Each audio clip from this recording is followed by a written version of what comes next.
আসসালামু আলাইকুম ওয়া রাহমাতুল্লাহি ওয়া বারাকাতুহু। আলহামদুলিল্লাহ, আশা করি আপনারা সবাই ভালো আছেন। আলহামদুলিল্লাহ, আমিও ভালো আছি। তো আমি আজকে আবারও নতুন একটা সূরা নিয়ে হাজির হয়েছি আপনাদের সামনে। তো এই সূরাটা হলো সূরা ফালাক। তো এই সূরাটা এবং আরবির উচ্চারণ, আরবি এবং বাংলাটাও আমি আপনাদেরকে বলবো। তো এই সূরাটা কিভাবে আপনি সহি এবং শুদ্ধভাবে তেলাওয়াত করবেন, সব বিষয়গুলো আমি আপনাদেরকে বলবো। কোথায় টানতে হবে, কোথায় টানা যাবে না, কোথায় 4 আলিফ টানতে হবে, কোথায় তিন আলিফ টানতে হবে, সব বিষয়গুলো আমি আপনাদেরকে বলবো।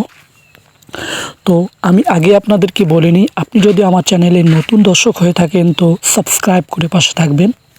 তো আমি ভিডিওটা শুরু করছি। আউযু বিল্লাহি মিনাশ শাইতানির রাজীম। বিসমিল্লাহির রহমানির রহিম। তো এখানে দেখেন যে কফ, এই যে কফ লাম পেশ কুল, এই যে কফ, এই কফটা মোটা হরফ। তো আপনাকে এটা উচ্চারণ করতে হবে মোটা হরফ। মোটা হরফ 7টি। হ্যাঁ, তো কফ, কফ লাম পেশ কুল, হামজা জবর আ, কুল আ, আইন ওয়াও পেশ গু, এটা কিন্তু ওয়াও মদ। পেশের বাম পাশে জজমলা ওয়াওকে ওয়াও মদ বলা হয়। মদ 3 প্রকার: আলিফ মদ, ওয়াও মদ, ইয়া মদ। এই 3 প্রকারের মধ্যে আমরা এখানে ওয়াও মদ পেয়েছি, এই জন্য এইটা 1 আলিফ আপনাকে টানতে হবে। আপনি কোরআন শরীফের যে কোনো জায়গায় দেখেন, যদি পেশের বাম পাশে জজমলা ওয়াও থাকে তাহলে আপনি ওটা বুঝে নেবেন যে ওটা 1 আলিফ টানতে হবে। তাছাড়া বাকি যদি কোনো হরকত থাকে তাহলে হরকতকে টানা যাবে না, হরকত টানা যায় না। তো কুল আউযু, জাল পেশ যু। তো জাল জিহ্বার আগা সামনের 2 দাঁতের গোড়ার সঙ্গে লাগাইয়া উচ্চারণ করতে হয় জাল। তো জালটা নরম, জাল হরফটা নরম। তো কুল আউযু, বাজের বি, কুল আউযু বি, র বা জবর রব, এই যে র, এই হরফটা মোটা হরফ। মোটা হরফ মোটা করতে হয়। কেন করতে হয়? যদি রর উপরে জবর কিংবা পেশ থাকে তাহলে র মোটা করে পড়িতে হয়। আর যদি রর নিচে জের থাকে তাহলে রকে পাতলা করে পড়িতে হয়। রব্বিল, বা লাম জের বিল, রব্বিল, ফা জবর ফা, লাম জবর লা, ফালা, কফ জের কি। তো আমরা যদি এখানে অফ করি তো আমাদের এখানে অফ করতে হবে। এটা একটা আয়াত। তো কুল আউযু বিরাব্বিল ফালাক, ফালাক। কলকলার হরফে যদি অফ করার সময় যদি মোটা হরফ আসে অফ করার সময়, তাহলে ওই হরফটাকে কলকলা করে পড়িতে হয়। যদি কলকলার হরফে যদি অক্ফ হয় তাহলে ওই হরফটাকে কলকলা করে পড়িতে হয়। আর যদি কলকলার হরফে যদি অক্ফ হয় তাহলে এই হরফটা কলকলা করে পড়িতে হয়। তো এখানে আমি আবারও বলতেছি পুরো আয়াতটাকে। কুল আউযু কুল আউযু বিরাব্বিল ফালাক। তারপরে দেখেন মিম নুন জের মিং, শিন রা জবর সাত, মিং সাত। মিং, এখানে গুন্না কেন হয়েছে? এখানে গুন্না হওয়ার কারণ হলো এখানে শিন হচ্ছে হরফ। নুন সেকিনের বামে ইকফা, নুন সেকিন এবং তানবিনের বামে ইকফার 15 হরফের কোনো হরফ যদি আসে তাহলে ওই নুন সেকিন বা তানবিনকে গুন্না করিয়া পড়িতে হয়। তানবিন কাকে বলে? 2 জবর 2 জের 2 পেশকে তানবিন বলা হয়।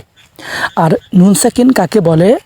যদি নুনের উপর যদি জজম থাকে তাহলে সেটাকে নুন সেকিন বলা হয়। মিম নুনজের মিং, শিন র জবর সাত, মিং সাত, রজের রি, মিং সারি। এখানে দেখেন, এখানে কিন্তু মিং সারি। আবার কেউ পড়ে, অনেকরাই পড়ে এইভাবে যে মিং সারি, কেননা এখানে সারি, এখানে কোনো টান নাই, এটা হরকত। হরকত কখনো টানা যায় না, এখানে কোনো মদ পাওয়া যায়নি, তো এইভাবে টানা যাবে না। তো আপনি এখানে গুন্না করে, এটা যেহেতু তাসদিদালা হরফ, আপনি তাসদিদালা হরফ 2 বার টানতে হয়, সেটা 2 বার পড়তেই হবে। তো আপনি যদি হরকতও যদি টালেন তাহলে তো সেটা ঠিক হলো না। তো আপনাকে এইভাবে পড়তে হবে মিং শাররি, মিম আলিফ জবর মা, এইখানে দেখেন এক আলিফ টান আছে, এখানে আলিফ মদ পাওয়া গেছে, জবরের বাম পাশে খালি আলিফ মদের হরফ।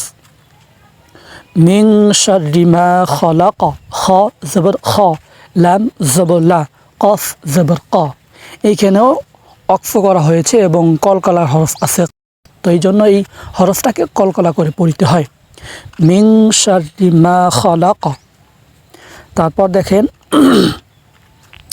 ওয়ামিং, ওয়াও জবর ওয়া, মিম নুনসের মিং, ওয়ামিং শিন র জবর শার, ওয়ামিং শার রাজের রি, ওয়ামিং শাররি, গাইন আলিফ জবর গ, ওয়ামিং শাররি গ, সিন, সিন জের সি, ওয়ামিং শাররি গাসি, কফ দুইজের কিন।